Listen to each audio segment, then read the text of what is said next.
The public news में आपका स्वागत है। मैं हूं आपके साथ जाबिर खान, पब्लिक की बात सच के साथ।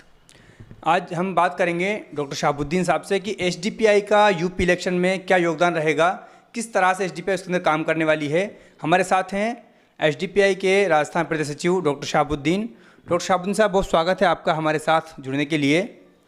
हमारे को सवाल है आपसे कि एसडीपीआई यूपी इलेक्शन में शिरकत करेगी या शिरकत नहीं करेगी।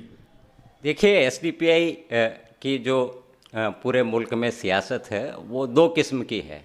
एक, हम एजिटेटिव पॉलिटिक्स करते हैं, किसी के साथ भी नाइंसाफ़ी होती है तो पूरे मुल्क में उसको इंसाफ दिलाने के लिए एसडीपीआई सड़कों पे संघर्ष करती है।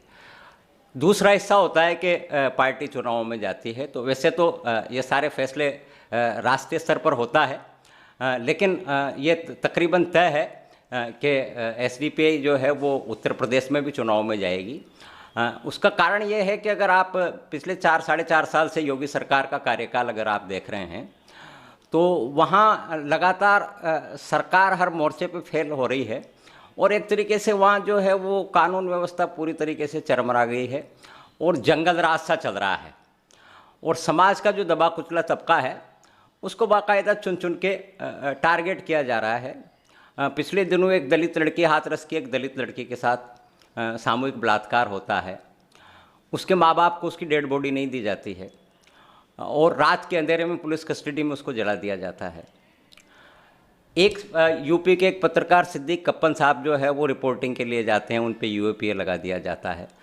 तो वहाँ जो वंचित वर्ग है, पीड़ित वर्ग है, जिसको न्याय नहीं मिल रहा है, उसको न्याय दिलाने के लिए एसडीपीआई यूपी में बिल्कुल चुनाव में भी जाएगी और हर तरीके का जो भी इंसाफ के लिए जो भी किया जा सकता है वो एसडीपीआई करेगी। हमारे देश का लोकतंत्र धर्मनिरपेक्ष राज्य पर टिका हुआ है। हमारा देश एक धर्मनिरपेक्ष राष्ट्र है, लेकिन ऐसे धर्मनिरपेक्ष विचारधारा वाले दलों को एकजुट करने के लिए एसडीपीआई क्या पहल करने वाली है, क्या ऐसा काम करेगी एसडीपीआई? देखिए, चूँकि बीजेपी वहाँ ही जीतती है जहाँ पर धर्मनिरपेक्ष वोटों का बंटवारा हो जाता है। आपने पिछले दिनों बंगाल में देखा होगा कि तमाम कोशिशों के बाद भी भारतीय जनता पार्टी इसलिए वहाँ बुरी तरीके से चुनाव हारी क्योंकि जो धर्मनिरपेक्ष मतदाता था वो एक हो गया। यूपी का जो राजनीतिक परिदृश्य है उसमें धर्मनिरपेक्ष दल बहुत सारे हैं, तो वोटों के बंटवारे का खतरा तो है। लेकिन एसडीपीआई अपने स्तर पर प्रयास करेगी कि जितने भी धर्मनिरपेक्ष दल हैं उनको एकजुट किया जाए। एसडीपीआई छोटे छोटे पार्टियों को एक साथ करके एक मोर्चा बनाने का प्रयास करेगी ताकि धर्मनिरपेक्ष वोटों का बंटवारा नहीं हो। और अगर ये बंटवारा रुक जाता है तो यकीनन फिर जो है वो उत्तर प्रदेश में भाजपा के लिए चुनाव जीतना नामुमकिन सा होगा।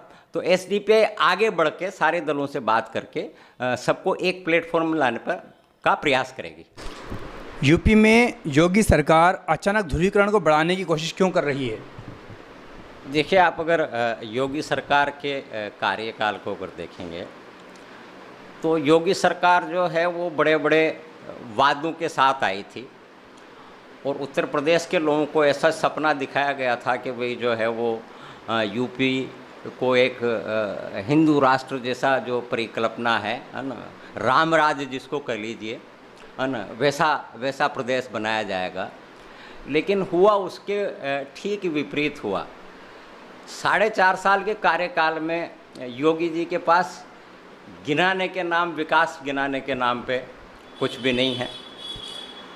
ब्राह्मण समुदाय जो एक बीजेपी का कोर वोटर हुआ करता है वो भयंकर नाराज़ हैं। जिस तरीके से ब्राह्मणों का कई सारे एनकाउंटर हुए, कई सारे जुल्म हुए, तो ब्राह्मण वहाँ नाराज़ है। और यूपी में एक सीधा सा परसेप्शन है कि योगी आदित्यनाथ जी जो है वो राजपूत समर्थक मुख्यमंत्री हैं। दलित समाज उनसे नाराज़ है। विकास के नाम पे उनके पास कुछ नहीं है। पिछले दिन अचानक जो है वो अयोध्या में राम मंदिर की जो ज़मीनों का जो भी लेन देन में जो भी अनियमितता हैं वो सामने आ गई है कि किस तरीके से करोड़ों का डील हो रही है। तो अब सरकार के पास ऐसा कुछ है नहीं जो विकास के नाम पे चुनाव जीता जा सके या लड़ा जा सके। फिर आंतरिक रूप से ही जो है वो जो यूपी में जैसी सियासत चल रही है उसको अगर हम देखें तो परसेप्शन ये है कि योगी जी और मोदी जी में नहीं बन रही है। मोदी जी ने जो है वो AK शर्मा, एक गुजरात कैडर के एक IAS अफसर थे, उनको रिजाइन करवा के वहाँ भेजा, लेकिन वो उसे मंत्री नहीं बनवा पाए। वो अब जाके वहाँ उत्तर प्रदेश भारतीय जनता पार्टी के उपाध्यक्ष हैं। तो विकास के नाम पे चुनाव लड़ने जैसी स्थिति है नहीं। पिछला चुनाव केशव प्रसाद मौर्य जो वहाँ उसके भारतीय जनता पार्टी के अध्यक्ष थे, उसके चेहरे पर लड़ा गया। चूँकि पिछड़े को चीफ मिनिस्टर नहीं बनाया तो पिछड़ा वर्ग नाराज़ है। आज केशव प्रसाद मौर्य और स्वामी प्रसाद मौर्य जो है वो लगातार जो है वो योगी जी पे हमला बोल रहे हैं। तो अब बीजेपी का चुनाव जीतने का एकमात्र तरीका रहता है कि हिंदू मुस्लिम कर दिया जाए। तो अब वो पोलराइजेशन के लिए, अपनी नाकामियों को छुपाने के लिए वो उस एजेंडे पे आ रहे हैं। जैसे आपने देखा होगा कि वो अचानक एक सोसा छोड़ा जाता है कि साहब जो है वो जनसंख्या नियंत्रण कानून लाया जाएगा, है ना। तो ये एक ध्रुवीकरण का है। लव जिहाद चलता रहा, है ना। आज तक यूपी सरकार नहीं बता पाई कि भाई 4.5 साल में लव जिहाद के कितने केसेज हुए। फिर धर्मांतरण के कहानियाँ चलती रही। आगरा का तो एक बड़ा कुछ मुसलमान परिवारों को बुलाया जाता है, उनको राशन कार्ड बनाने का इसका लालच दिया जाता है और उनको हिंदू धर्म ग्रहण करवा दिया जाता है। दोषियों के खिलाफ आज तक कोई कार्रवाई नहीं हुई। तो वो सीधा चुनाव लड़ना चाहते हैं मोदी जी इस इमेज के साथ कि देखो भाई जो है मैं पिछले 4.5 साल में मैंने उत्तर प्रदेश का जो मुसलमान है उसको कुचल के रख दिया है। मतलब मेरी जो उपलब्धि है वो, चाहे मैं विकास नहीं कर सका, लेकिन जो यूपी का जो मुसलमान है उसको मैंने क्रैश करके रख दिया है। इस आधार पर वो चुनाव लड़ना चाहते हैं। इसलिए चुनाव चूँकि बहुत नज़दीक हैं तो अपनी नाकामियों को छुपाने के लिए वो ये हिंदू मुस्लिम धर्मीकरण के एजेंडे को आगे बढ़ा रहे हैं।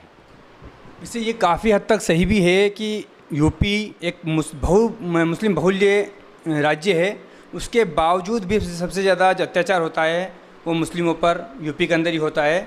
तो मुस्लिम वोटों के बंटवारे को आप किस तरह रोकने की कोशिश करेंगे, किस तरह रोकेंगे आप? देखिए, इसके लिए SDPI को मुसलमानों के तमाम संगठन हैं या यूपी में जितने भी धर्मनिरपेक्ष विचारधारा को पसंद करने वाले संगठन हैं, उन सारे लोगों को ग्राउंड लेवल पर बैठ के सबसे बातचीत करके आम सहमति बनानी पड़ेगी और ये समझाना पड़ेगा कि वर्तमान में देश का जो है वो संविधान खतरे में है, लोकतंत्र पर खतरा मंडरा रहा है। इसलिए SDPI प्रयास करेगी कि आपसी जो मतभेद हैं उनको दूर करेगी और कोशिश करेगी कि सब एकजुट होके और ये जो नफ़रत की सियासत है चल रही है इसको नाकाम करे। तो SDPI अग्रणीय भूमिका निभाएगी और अपनी तरफ से पूरा प्रयास करेगी कि मुस्लिम वोट जो है वो एकजुट हों और उस उम्मीदवार के पक्ष में जाए जो धर्मनिरपेक्ष विचारधारा के प्रति प्रतिबद्ध है। हाल ही में मौलाना उमर, जो पहले श्याम सुंदर थे, श्याम गौतम, इनको गिरफ्तारी हुई है। क्या आपको ऐसा लगता है कि गिरफ्तारी का दूसरा मौजू यूपी इलेक्शन को डाइवर्ट करने के लिए, एक नया मुद्दा बनाने के लिए गिरफ्तारी की गई है उनकी? देखिए, इसकी टाइमिंग को लेके थोड़ा सा संदेह पैदा करता है, क्योंकि यूट्यूब पे 2 साल पुराना मौलाना मोहम्मद उमर का एक वीडियो उपलब्ध है। कोई भी उसको यूट्यूब पे सर्च करके निकाल सकते हैं। उसमें वो बताते हैं कि वो किस तरीके से अपनी मर्ज़ी से इस्लाम से प्रभावित होके इस्लाम को अपनाते हैं और ये 20 साल पुराना वाक़या है। मौलाना उमर जो है वो 20 साल से दीन की दावत का काम कर रहे हैं। अब हमारा जो कॉन्स्टिट्यूशन है वो बाकायदा ये अधिकार देता है कि आप अपने कोई भी बालिग व्यक्ति अपनी मर्ज़ी का धर्म अपना सकता है, अपने धर्म का प्रचार कर सकता है। तो अब जब मौलाना का ये वीडियो मौलाना 20 साल से दावत का काम कर रहे हैं, मौलाना का वीडियो जो है यूट्यूब पे 2 साल से उपलब्ध है। अब यूपी इलेक्शन से पहले मौलाना पे कार्रवाई की जाती है। अगर मान लीजिए मौलाना दोषी हैं, थोड़ी देर के लिए मान लें कि मौलाना दोषी है, तो सबूतों से पहले मीडिया ट्रायल नहीं होना चाहिए था, है ना। सबूत कोई सामने आया नहीं है कि मौलाना ने किसी को जबरन धर्म परिवर्तन करवाया। भाई जबरन धर्म परिवर्तन करवाना गैर कानूनी है, लेकिन ये चीज़ कोर्ट में तय होगी मैं सबूतों के। लेकिन मौलाना की गिरफ्तारी के साथ साथ मीडिया ट्रायल स्टार्ट हो गया, है ना। मुस्लिम केसेज में हमेशा ये होता है कि पहले मीडिया ट्रायल शुरू होता है और पता चला 5 साल बाद जो है वो आदमी बेगुनाह साबित हो जाता है। इसका सबसे बेहतरीन उदाहरण, जब देश में कोरोना की पहली लहर आई तो हिंदुस्तान का जो नेशनल मीडिया कहा जाता है उसने बाकायदा मौलाना साद को नाम लेके, तबलीग जमात को नाम लेके और तबलीग के लोगों को कोरोना जिहाद कहा गया, लोगों को चुन चुन के गिरफ्तार किया गया। लेकिन बाद में चाहे चेन्नई हाई कोर्ट हो, इलाहाबाद हाई कोर्ट हो, महाराष्ट्र का हाई कोर्ट हो, उन हाई कोर्ट ने कहा कि भाई इनको तो बलि का बकरा बनाया गया है ना। और कुछ चैनलों पे तो आर्थिक रूप से दंड भी लगाया, कुछ चैनलों पर सार्वजनिक रूप से माफ़ी मांगने का आदेश जारी हुआ। तो इससे संदेह पैदा होता है कि मीडिया ट्रायल के जरिए जो है एक ध्रुवीकरण किया जाता है, जो हमारे सामने तबलीग जमात का बिल्कुल जीता जागता उदाहरण है कि किस तरीके से कोरोना में जो है, तो जैसे कोरोना के वक्त जो है वो कोरोना जिहाद कहा गया था। अभी जब मौलाना मोहम्मद उमर गौतम को गिरफ्तार किया गया है तो चैनलों पे जनसंख्या जिहाद चल रहा है ना। अब अगर मान लीजिए उस फैक्ट को मान भी लिया जाए, जैसा चैनल करें कि मौलाना ने 20 साल में 1000 लोगों का धर्म परिवर्तन करवाया, तो क्या 1000 लोगों के मुसलमानों में इजाफे में देश की जनसंख्या का जो डेमोग्राफी है उसको बदला जा सकता है? पर मीडिया जो भाषा इस्तेमाल कर रहा है कि ये जनसंख्या जिहाद है, जनसंख्या जिहाद है, उससे ये साबित होता है कि ये एक बाकायदा एक एजेंडे के तहत जो है पर्टिकुलर टाइमिंग पे जो है मौलाना को गिरफ्तार किया गया है। वरना मौलाना का वीडियो तो 2 साल से यूट्यूब पे उपलब्ध है। आखिरी सवाल आपसे, यूपी चुनाव में एसडीपीआई की क्या भूमिका रहेगी? क्या चुनाव के अंदर एसडीपीआई भी भागीदार रहेगी और किस रणनीति से एसडीपीआई काम करेगी? देखिए, एसडीपीआई जो है वो हर प्रदेश में चुनाव लड़ती है ना। अभी जब तमिलनाडु में चुनाव हुआ तो एसडीपीआई ने गठबंधन में चुनाव लड़ा, है ना। उसमें एसडीपीआई के गठबंधन में ओवैसी साहब की पार्टी भी शामिल थी। बिहार में जब एसडीपीआई ने चुनाव लड़ा तो पप्पू यादव के साथ जो है वो हमारा गठबंधन था। यूपी में भी एसडीपीआई गठबंधन के साथ जाएगी। ये निर्णय चूँकि जो है वो स्टेट का मुद्दा नहीं है तो नेशनल की लीडरशिप तय करेगी कि किस गठबंधन के साथ जाना है। लेकिन इतना मैं कह सकता हूँ कि एसडीपीआई जो है वो उत्तर प्रदेश में धर्मनिरपेक्ष ताकतों को मजबूत करने का प्रयास करेगी और उसका नेतृत्व करेगी कि किस तरीके से उत्तर प्रदेश की धर्मनिरपेक्ष ताकतें एकजुट होकर नफरत की सियासत का मुकाबला कर सकती हैं। बहुत शुक्रिया आपका हमारे साथ जुड़ने के लिए। शुक्रिया।